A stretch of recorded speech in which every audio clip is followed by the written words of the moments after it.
Welcome to episode. Oh, Djigo. Djigo just ruined my introduction.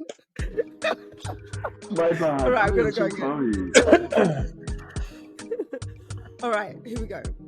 Welcome to episode 35 of the Swish Nomads podcast. Thank you for joining us. It's me, OG. I'm going to be your host. And today I'm joined by almost the whole gang. We've got Djigo, third best in the group.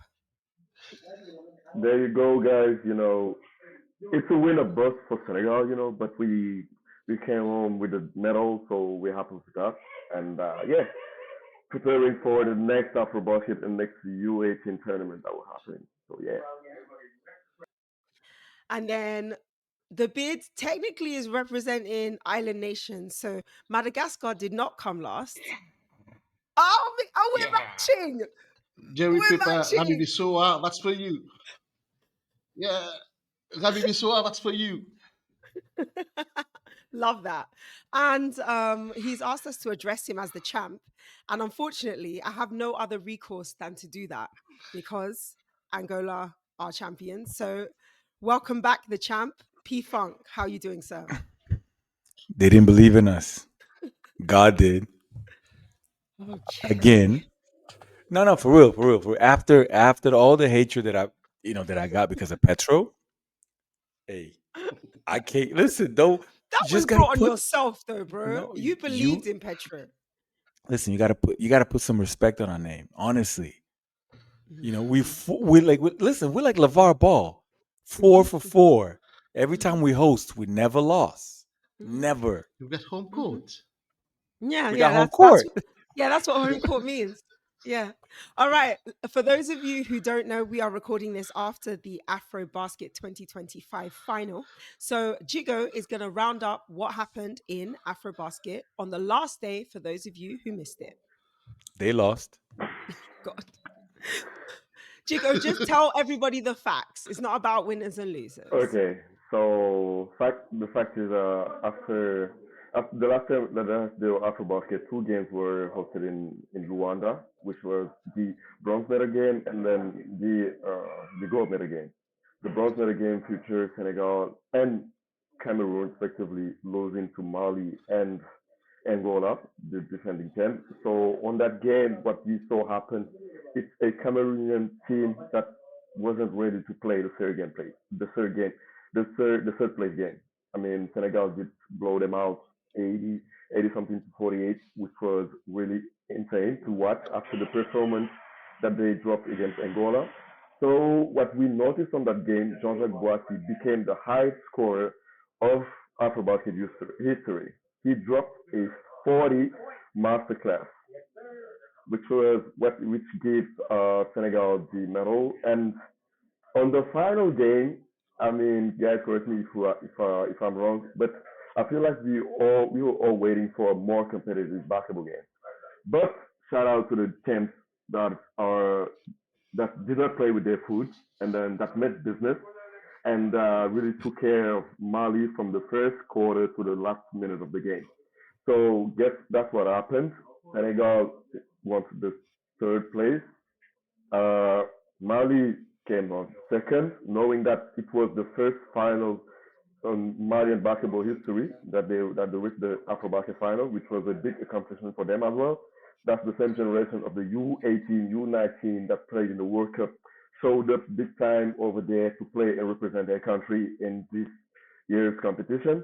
And shout out also to the champs. There is one fact that all the audience should be working with. Like Angola did not lose any game from the group stages throughout the finals, which is something big that did happen.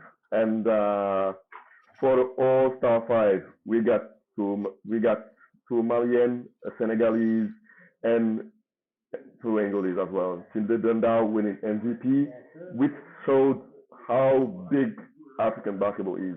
I feel like this is probably the first time that we have an MVP that played that long for African league, winning with Petro in the local league, representing Petro de Luanda in the BL, losing to the finals, and now being crowned the best player of this AfroBasket, a point guard, a short point guard, let me insist on that way, a short point guard, being named the best player of this year's AfroBasket.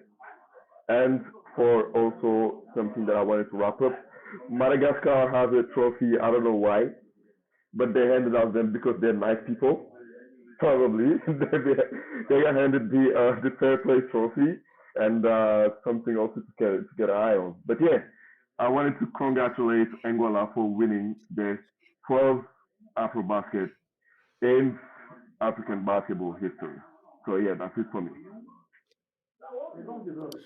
I'm not going to be petty, and I will also congratulate Angola for winning because today I had to do the edit for Mic'd Up for Children Now, and I sometimes I forget that they are also just people who are excited and love the game they play. And then when you listen to them and you actually like you hear the conversations they're having between themselves, you're just like, you know what?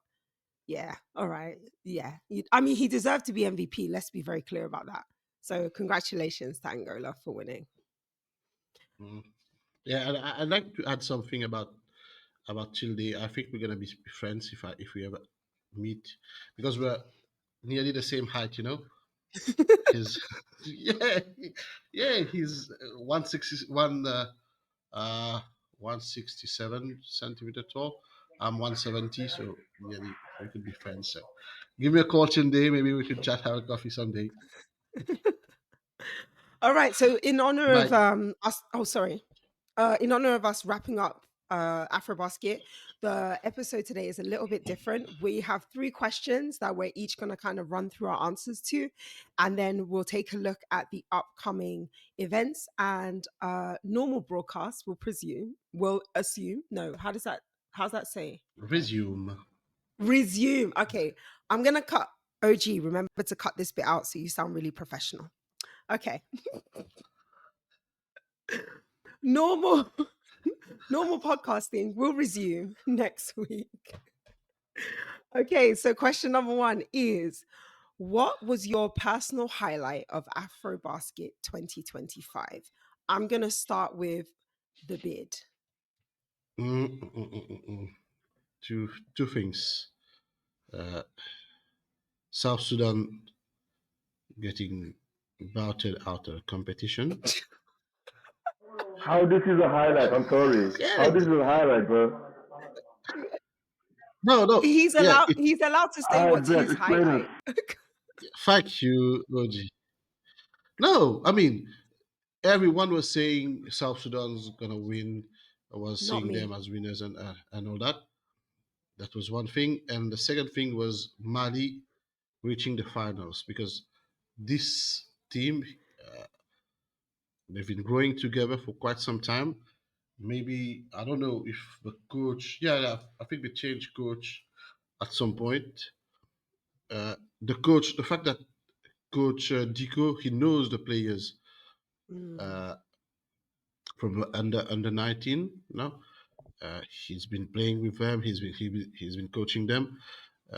Yeah, I think that's the what brought Mali up there. The respect they have for this coach. If you don't know, back in 2019, they were all just like the military salute to the coach. Yes, Yeah. very true. So yeah, and the amount of respect they have for Coach Dico, I think we should pay respect to because he's taken a group, he's made them grow from kids to young adults to more mature adults, and yeah, this is where I but these are the two things that for me are the highlights of a competition. Oh, third thing, Tunisia out so early, you know. Oh, That's a low life, Oh, brother. You counted on them my dudes. Me and Pedro trying to tell you that them brothers are wild. wow. First of all, for those who don't know, Djigo is actually out celebrating the bronze medal. That's why he's having a party in his house. But don't worry, he'll resume normal fashion of being a loser next week. I'm going to oh piggyback my off the god, back. I'm going to oh my piggyback god. off the back of the beard and say my two highlights for AfroBasket 2025. The first actually is almost is the same as the beard. watching Mali win the semi-final game brought me to tears. I know I had like a whole thing with Jigo about like I'm a Mali fan now, but even before that, I was talking rubbish about Mali. I'll put my hand up. We've got it in 4K, so I can't even lie about it. I like literally December 2024, I was saying nonsense about them.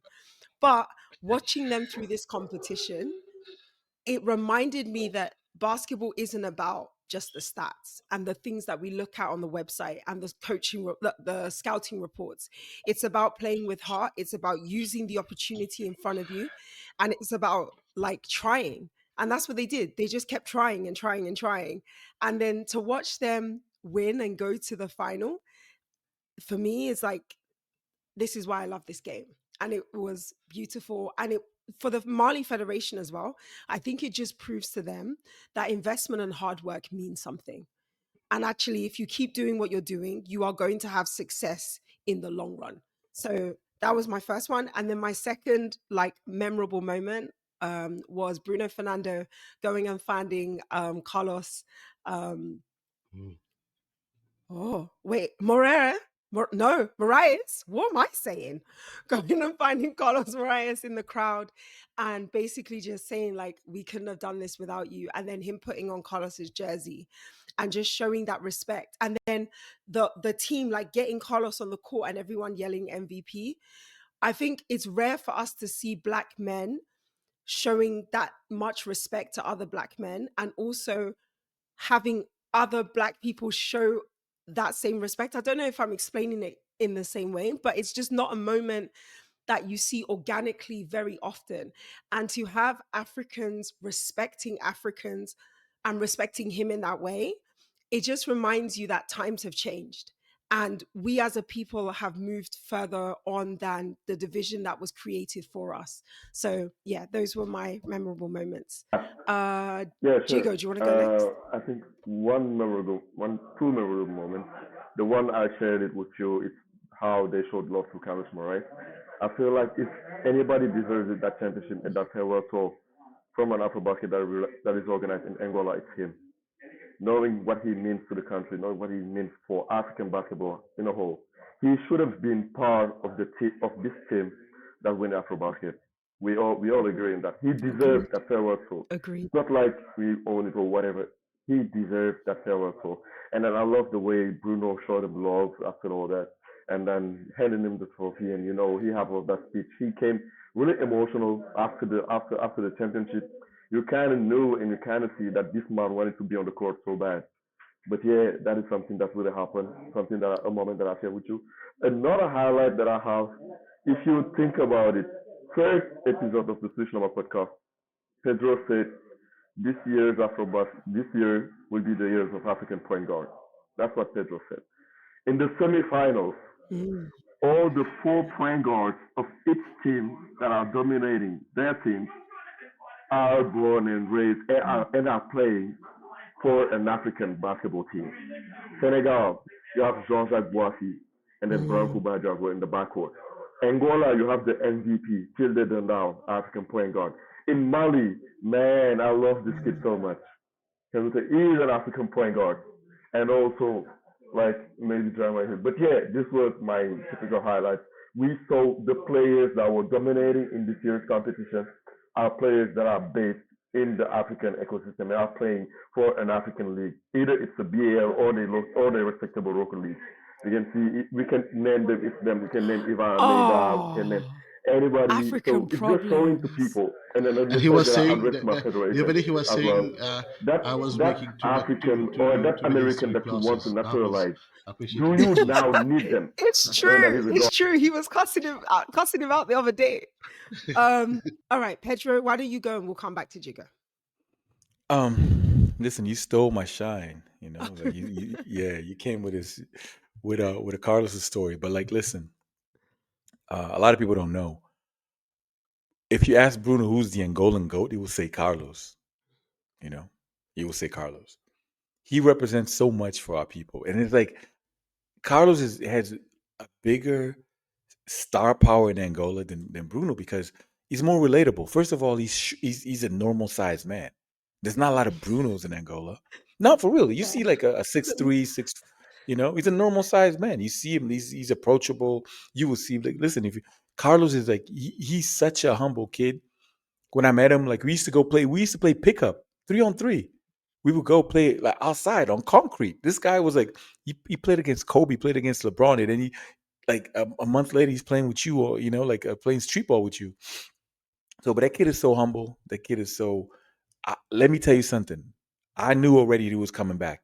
Someone told me, "Hey, listen, Carlos is coming back. He's going to attend the semifinal and the final." Mm. I think he's a bigger man and a better man than I am. I wouldn't Oh, do it. me too. I wouldn't do it. I What do wouldn't. you I mean? would He not. throws me out. Yeah, he was in Portugal with his family. His family lives in Portugal. Mm. He finished. He finished. He went to New York, whatever. Came back. He went to New York. He went to Vegas, and when he came back, then he did something in Angola because we have a fair, like a business fair called Filda. He was one of the guest speakers, whatever. And then he went to Portugal to see his family. He has a newborn son. Not newborn, probably like 6 months now. Yeah, a baby son. But he's a bigger man and a better man than I am. I wouldn't come back because, like Jigo said, he should be there. And then it's not even a pity party or a farewell tour. No, he can listen. He plays a position that we're lacking. It's not like, oh Mm. yeah, you're gonna do your favor and put you and then play garbage minutes. No. And then the way this coach plays, coaches, whatever, he plays 12 guys. 11, 12 guys, whatever. So everyone gets a burn. Everyone gets like 10 minutes, 7 minutes, so what have you.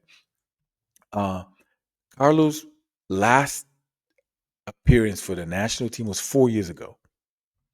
Was after Mm. the Rwanda AfroBasket, right? And we lost to Senegal, if I'm not mistaken. We lost to Senegal. From that day on, he was never called up again. He was called up to this first qualifying window, and he hurt his knee. And he said, "Hey, listen, I hurt my knee. I got to take. I don't want to have surgery. I'm going to take my treatment, whatever, and then I'll be back." And then they used that excuse. They told him, "Oh, write a letter to the federation," and they used that letter saying, "Oh, he doesn't want to play. He's not fit." But how are you not going to be fit? And then you the best shooter in the BAL. You're the best shooter in a 3 point shooter in that case in the Angolan league. You win everything: championship, Angolan Cup, Angolan Super Cup. Go to the BAL. I think he got third place the first year, second place the second year, and then the third year we got fourth, and then we won after that. But and then they came up with this stuff. Oh, he's not the same. Of course, he's not the same. He's not 18 anymore. He's not going to windmill on a fast break, but he will still give you like 10 points on a. Honestly, he will be that spark. Like he came off the bench in 2021. So are you telling me he couldn't come off the bench now? No one wanted like Carlos to start. But yeah, that's one thing. He should have been there, and a lot of people use the animosity they have because he's not a brown nose. He's not over there like like, oh yeah, yeah, yes man, yes man. He has his own mind, and he doesn't need them. And that's why they don't like him. And then the coach, I once again, he has an agenda of promoting his players, and some of his players play the same position, so that's why he didn't go. That's why Carlos didn't go routinely. He didn't go to the after the qualifying windows, right? The first one they never called him up again. We had a window in Angola. Are you telling me you couldn't say goodbye to? No one knew that we were going to have a AfroBasket, so it will be a great opportunity for him to say goodbye to the to his people. He's from Luanda, you know. Didn't go. Went to the then there was the World Cup. We qualified for the World Cup. He didn't go. We had the Olympic qualifiers. He didn't go. This would be a great opportunity. Carlos went back to Angola to play. He played for Inter this year. Did he score 50 points a game? No, no one did. No one scored 50 points a game.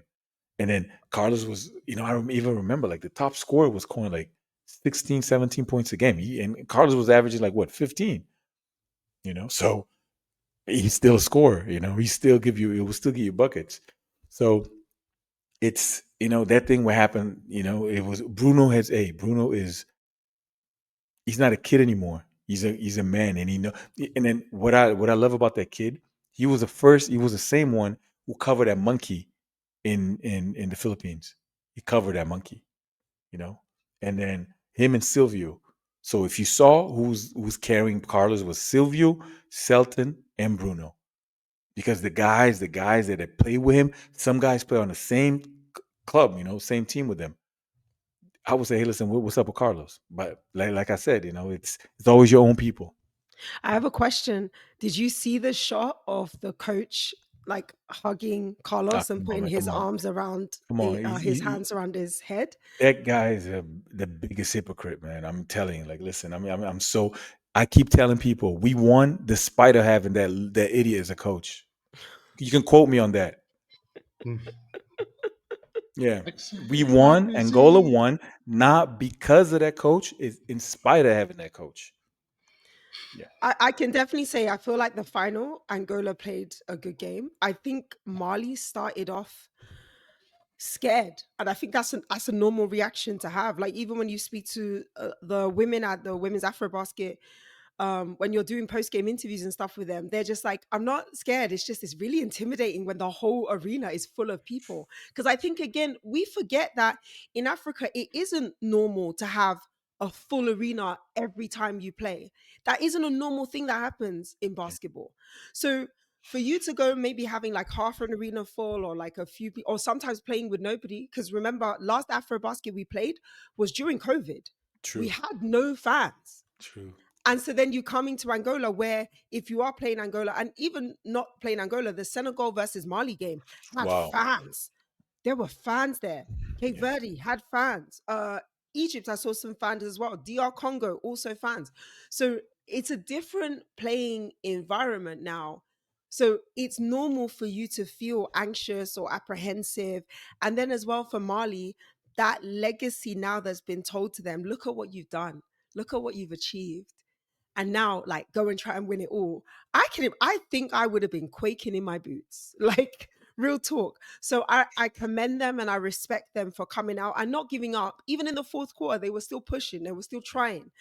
And it's always sad in these situations when you see the second place team, because like they're upset that they didn't win. But to me, it's like you're still second ahead of like how many other teams? Like you're on a podium, you got a medal. Think of all the other teams who are not there. And I know in that moment it's very difficult to think of that. It's very hard to see that. But Mali should be so proud of what they've achieved because they literally put their nation on their yeah. back. Both Mali teams this summer have done something that we haven't seen before, and they are a force to be reckoned with in the future. So I'm really Mm. proud and I'm really excited to see what happens next. And as I said before, I am a fan of Mali. Je suis Mali, and that's what I'm going to be saying from now until the next time we talk about them. What about Niger? Yeah, yeah, yeah, yeah, yeah, yeah, yeah, yeah, yeah. Let's move on to Uh, question two. I'd like to add something. I'd like to add something about Mali and what they did. I think last time I said it. Mali is this team. It's a homegrown team. These Mhm. players, they're part of a training and development system that was implemented in the country. They started playing as kids and all that. So, like you said, I commend Mali for what. Uh, I've been speaking with someone from the federation uh, some time ago. It goes back to last year or something like that.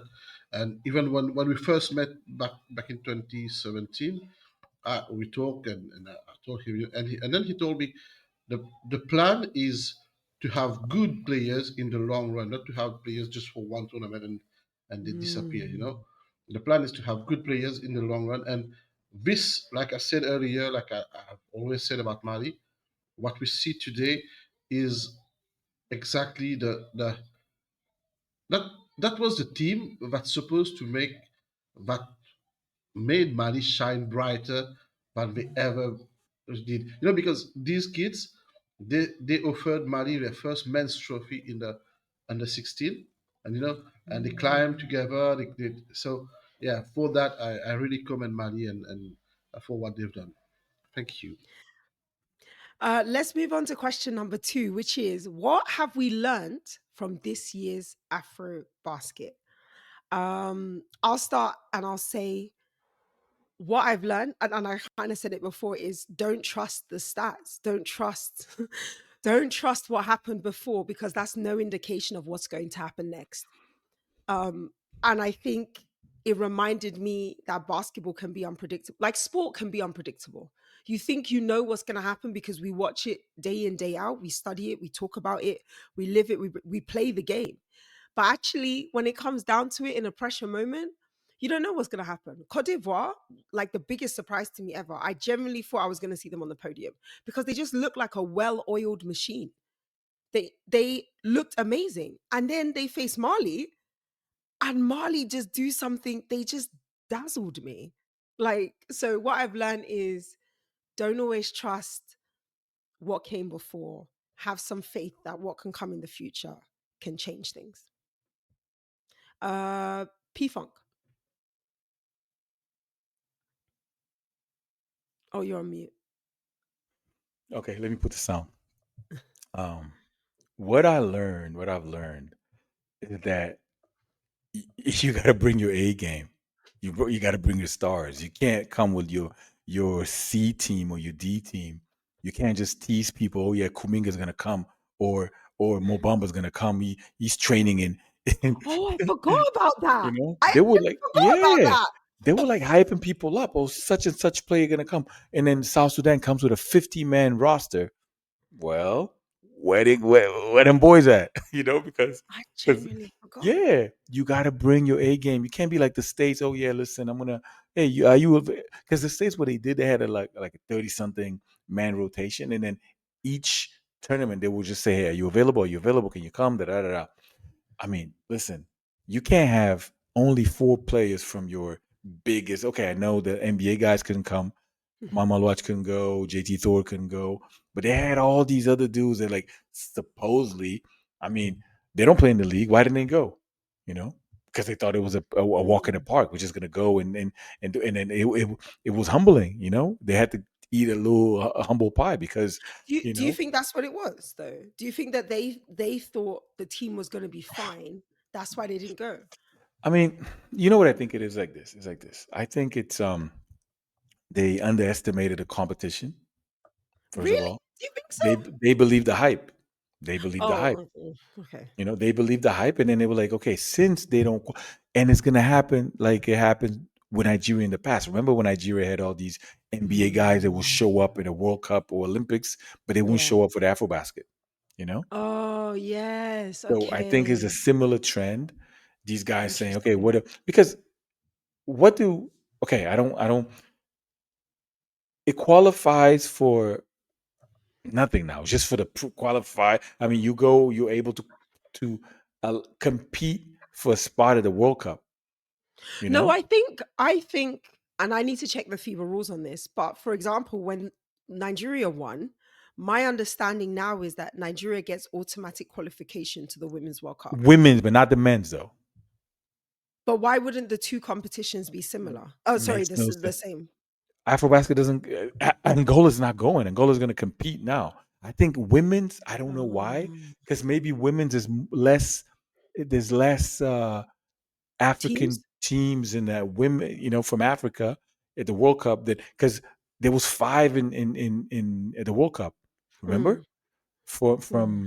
For the men's. from the men's. You know, they were like what, two for the It's women. two for the women. But I think it's actually changed now because from what I saw on the Women's World Cup website, the four teams from the quarterfinals are the ones who are going Qualify. um to the The qualifier. qualification.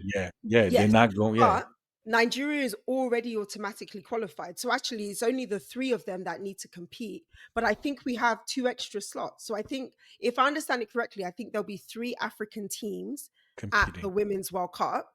No, who get to qualify for the Women's World Cup. So Okay, Nigeria plus two, which is an improvement on what it was before, which was only just two. Okay. just the two Yeah. teams, which would be great because I think it also shows a shift in the rankings of African teams moving higher up the rankings. So maybe they're adjusting the system for that. But you're right in the men's, and also the men's being every 4 years. I think it also is a difficulty because how much.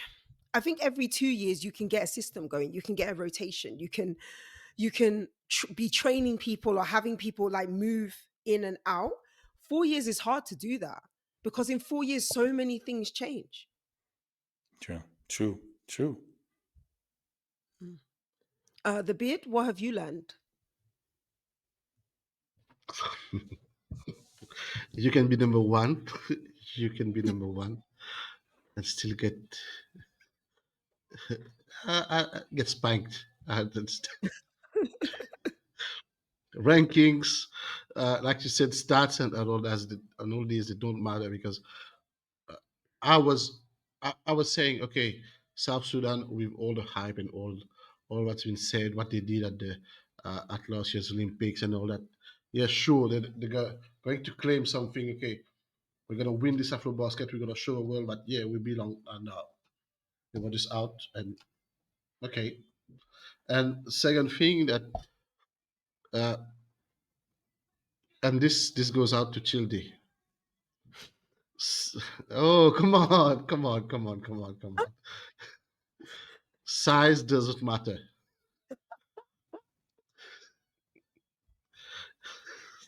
It Come it on. does matter. It No, does matter. yeah, Not on a basketball court, but in general it does. I'm telling you now. because okay, because let's just put it differently. It's not the size of a dog in a fight, but the size of a fight in the dog. You know, till they did Mm. everything. When I was reading the reports, looking back on some games, you know, he even put himself to the line. You know, he like risking maybe breaking a limb or something to defend his court. I Yeah, will I will say though, he is a bit of a flopper though. He is a bit of a serial flopper. Let's be real. please let the guy Come on, enjoy. some of those things Let the is just guy let the guy enjoy his title. Let the guy enjoy his okay. title. Fair, He fair. No, no, no. deserves it. You're right. Yeah, he deserves the title. Yes, that's fair. And then We can criticize him afterwards when we get to November for the World Cup qualifiers. Then we can start the criticism. Or the BAL, which is going to be in Oh no, Angola. no, but the BAL's not oh, before, I not know, but it's going before to the be in World Cup. Angola. You heard it here What first. the final? No, no, no. One of the Oh, one of conferences. the windows. Okay. Yeah, Oh, that's yeah. nice. yeah. We're Oh, coming up. nice. You Oh, know, what That's we got home else? exclusive. court. Exclusive. We got home court. Oh Lord, It's gonna be in stop, March. Yeah. stop it. This home And what court, we really else? need to talk about home court. What Oh, can we say? what else did we learn from this AfroBasket? Not to underestimate the heart of a champion. About that. I learned that things that I've seen in real life can also not be disputed, apparently. Okay. Yeah. True. True. True. Allegedly. Allegedly. Oh, Allegedly. Yeah. Allegedly. Allegedly. this Yeah. podcast is becoming so. Should I just go back to talking about how cute I think the players are? I feel like people Yeah, really please. engage with Yes, that. Okay. please. So actually, what I did want to mention is my top 5 hottest players from this AfroBasket. Hottest being the best looking, in my opinion, plus how well they shot the ball, defended the ball, so on and so forth. This one is going to surprise you. Anderson Correa, not on my radar before, but I'm telling you now, he's a damn good basketball player. So he's up there. Another one, Will Tavares. I don't know where he came from, but watching him shoot, I was like, okay, I can get behind that. Obviously, we already know Jean-Jacques Boissy is on the list, so we don't need to talk about him anymore. I will say Canute surprised me too. Young buck, got a lot of energy. What I was this is what I want to ask you. Is it basketball acumen or is he just doing stuff and then if it works, it works? Because we all saw that behind the back pass that was just unnecessary. So is he a smart player or is he just kind of figuring it out? A loose cannon, man. That kid is. That kid. He does. No, but he plays with his heart. With instinct. Everything Yeah, is. yeah. Yeah, that's what I think. But Okay. if All right. I mean, he tried that, right? If it worked, it would be top 10, top plays. whatever, like yeah, Mhm. but yeah, it was risky. It was risky, Very, man. very risky. Yeah. And then another one that's gonna surprise everyone, Sultan Miguel.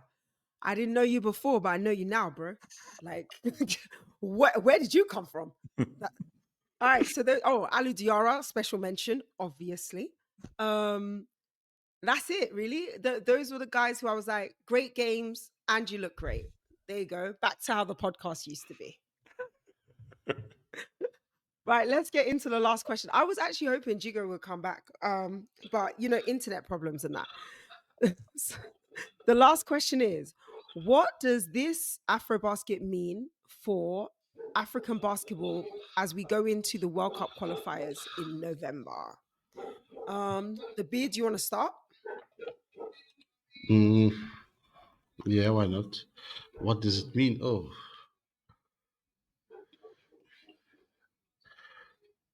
that what we saw at the AfroBasket.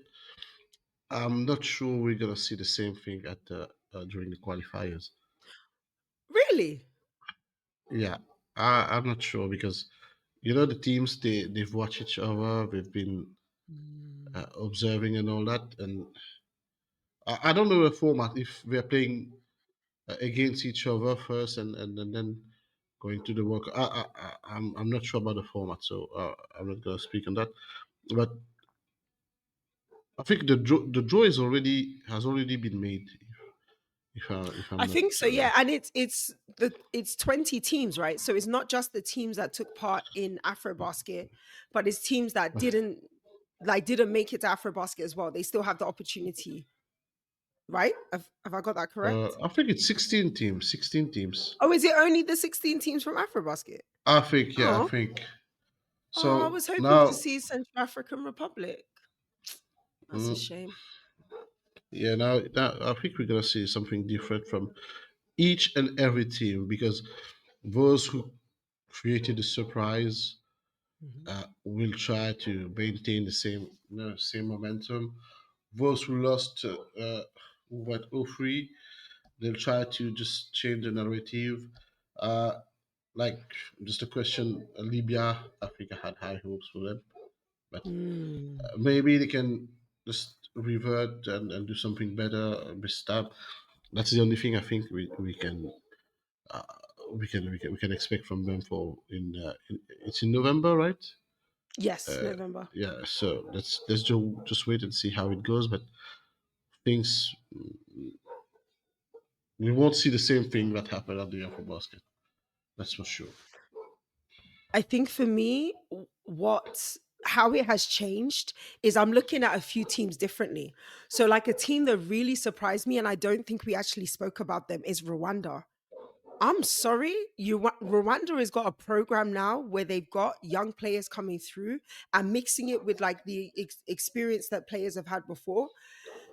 Plus their club level basketball is probably top like five in Africa in general in terms of organization, repetitiveness.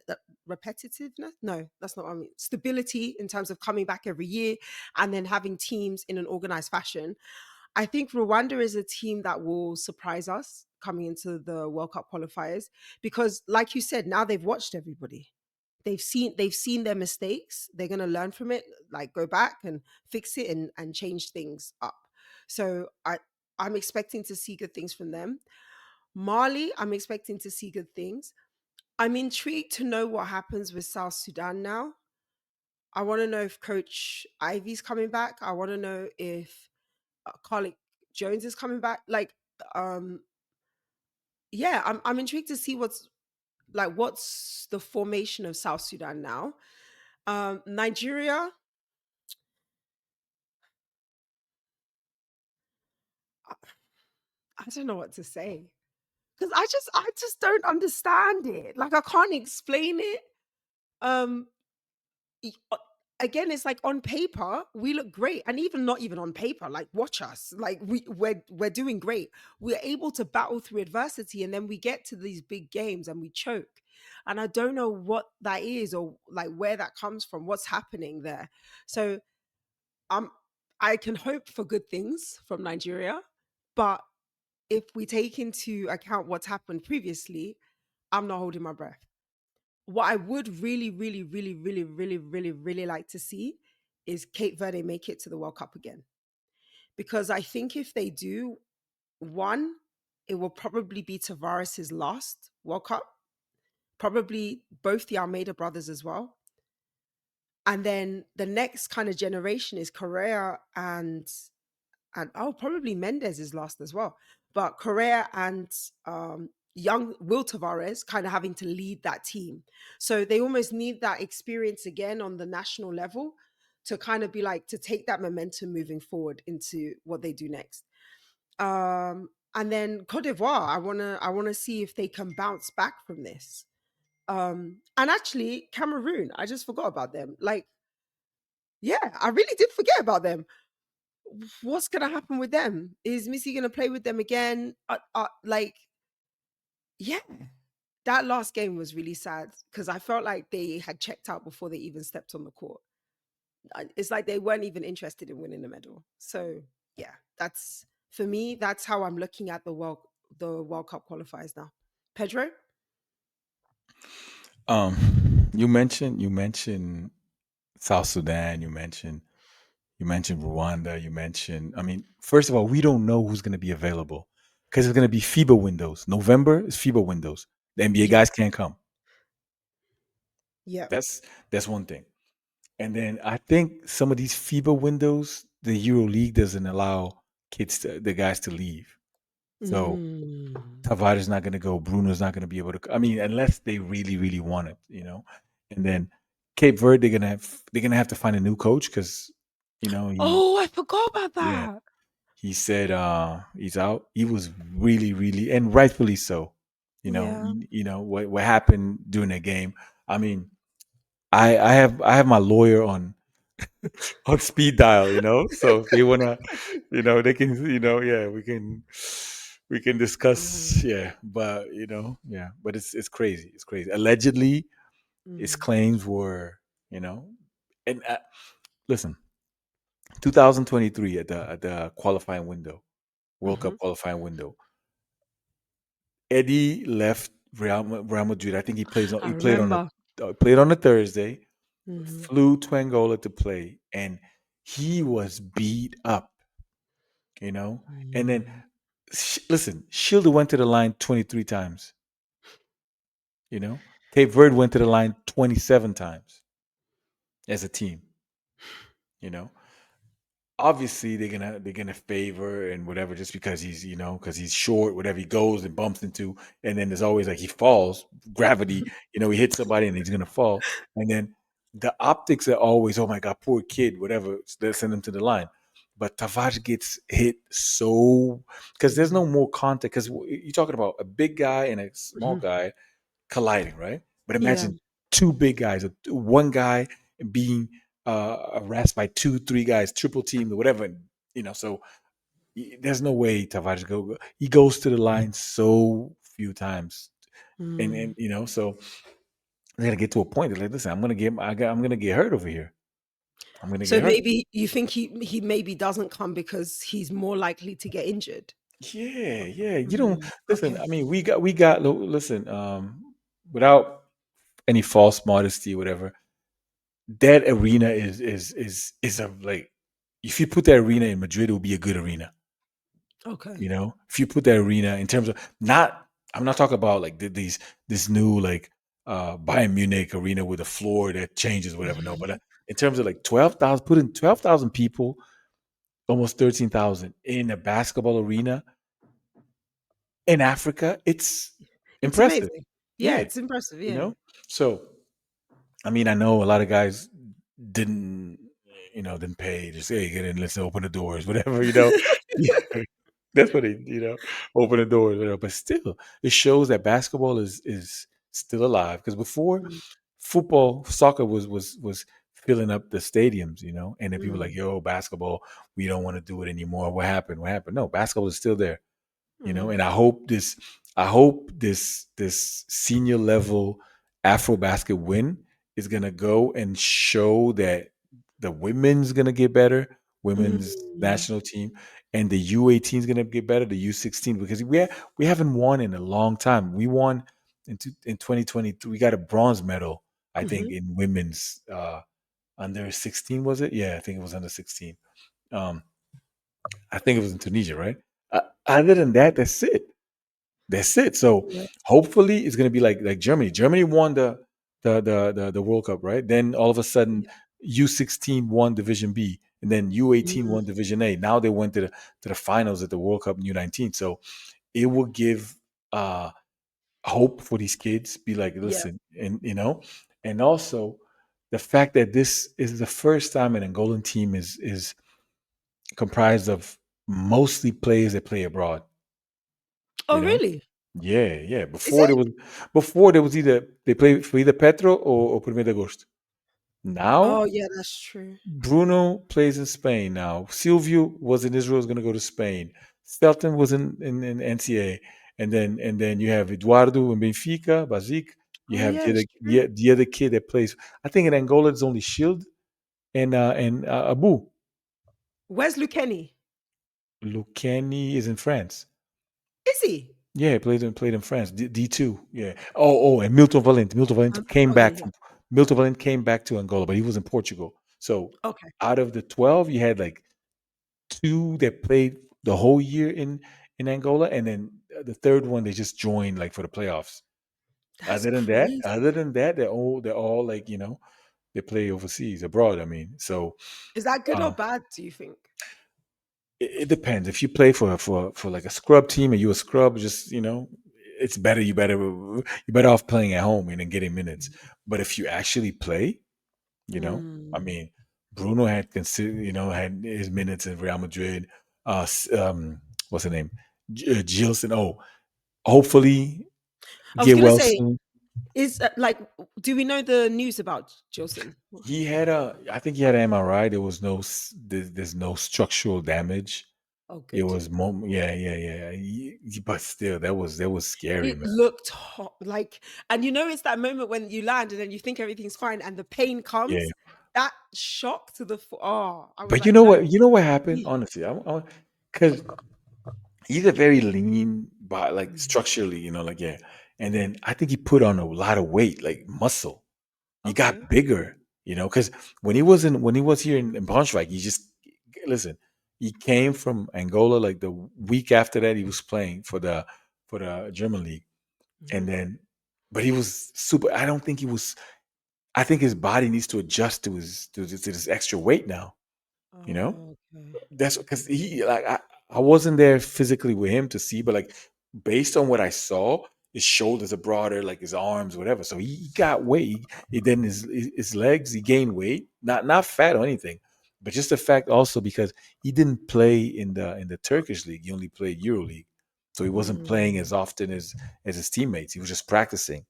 So it could be, mm. gain a little, you bulk up, whatever, and then you don't do enough cardio, so your body. But hopefully, like it was crazy when I saw it. I was like, damn. I had people here in Germany calling me, "Oh, what's up with him? What's up?" I said, I don't know, Oh, but yeah, but I think he's gonna. So what I was trying to say, like, hey, Uganda, I forgot about them. what was up with all this Wainwright, this come? Because listen, they had a 17-year-old kid named Tijan. He Yes, was he's amazing. Listen, he was it was in the States. He was in a school called Florida Coastal, and then he's transferring. He's going to Lee Academy in Maine now. He's gonna go to Okay. Maine. Yeah, like, but kid is like he's like it's dreads and whatever. He's a really good. And he's British, right? Yeah, I know. Yeah. Yeah. Do you know his sister? No. His sister plays for GB. His sister's a problem. Oh, Oh my God, I need his to look sister. her up. I Yeah, need to look yeah, her yeah. up. His sister is a problem. She plays in the States also, and she already got D1 offers and all. She's like T-Jan, but as a girl, dreads. What Nice. exactly? Yeah, Nice. super fast. Boom, boom, boom. Yeah, yeah, UK yeah, baby. yeah.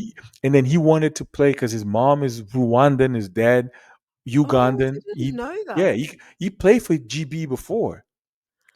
Yeah, I can believe that.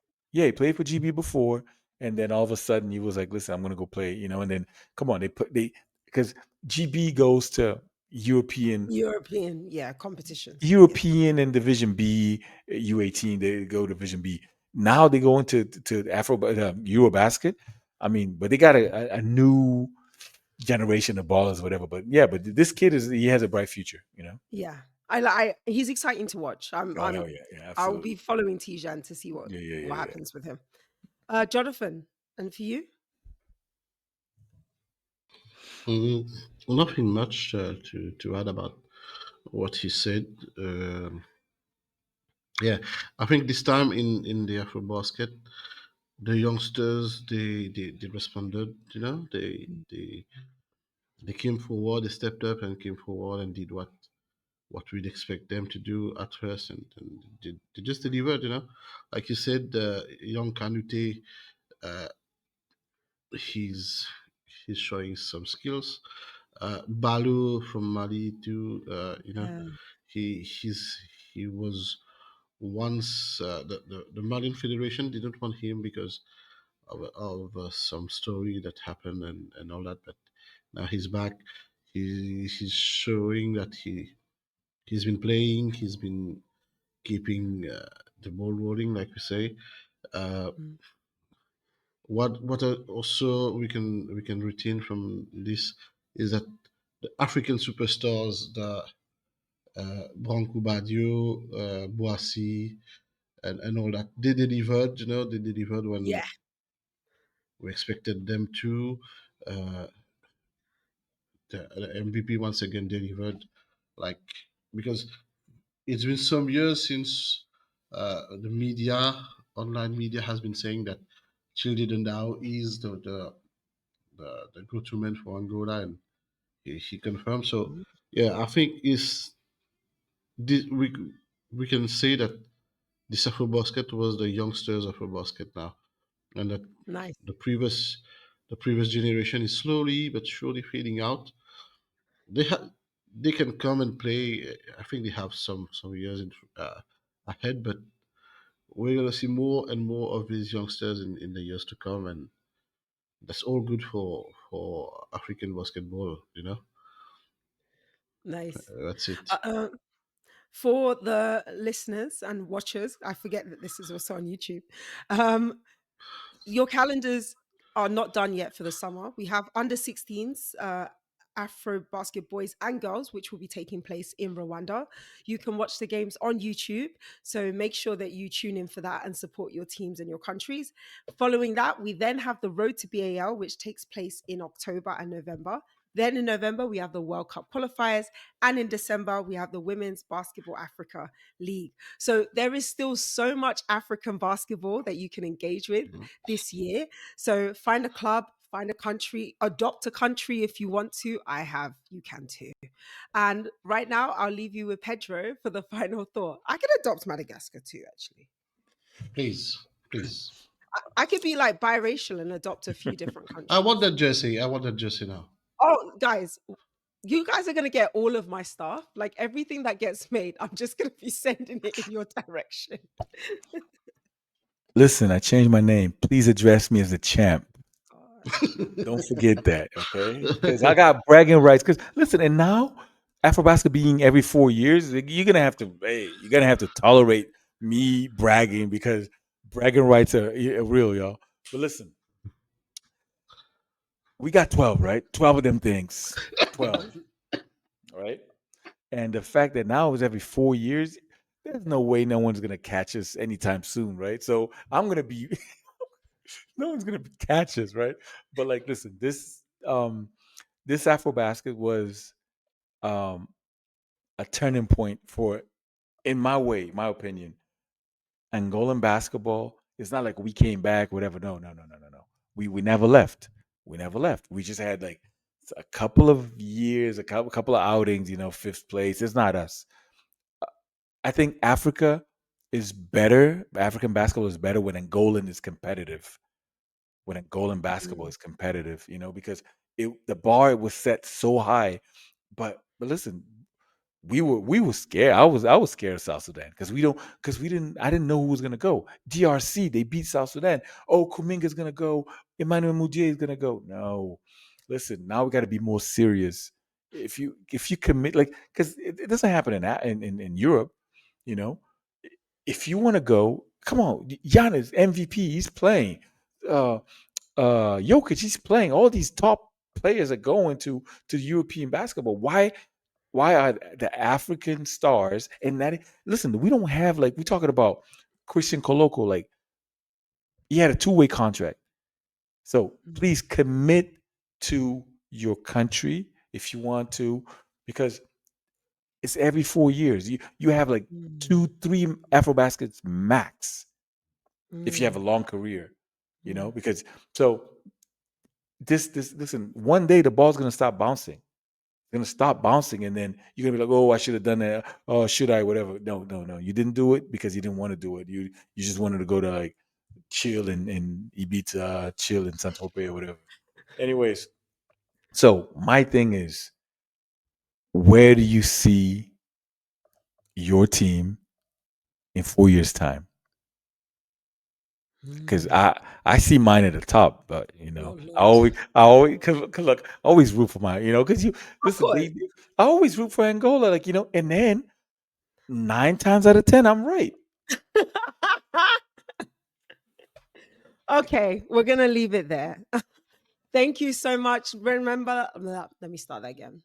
Thank you so much. Remember, you can follow us at Swish Nomads Podcast on YouTube, Instagram, Facebook, TikTok, and X. And don't forget to subscribe and share so that everybody hears the good news.